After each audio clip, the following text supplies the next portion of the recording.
প্রিয় দর্শক, আপনারা দেখতে পাচ্ছেন এই যে আসিয়াকে যে নির্মমভাবে যে হত্যা করলো, তার যে আসামিকে যে এখনো ধরা হলো না, তার যত তাড়াতাড়ি সম্ভব যেন আসামিকে খুব তাড়াতাড়ি ধরা হয়, এই জন্য মাঠে বিক্ষোভ করেছে স্কুল কলেজের তরুণ শিক্ষার্থীরা।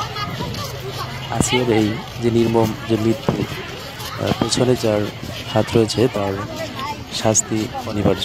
খুব দ্রুত আইন শৃঙ্খলা বাহিনী যেন তাকে ধরে ফেলে এবং খুব দ্রুতই যেন তার ফাঁসি কার্যকর করা হয়।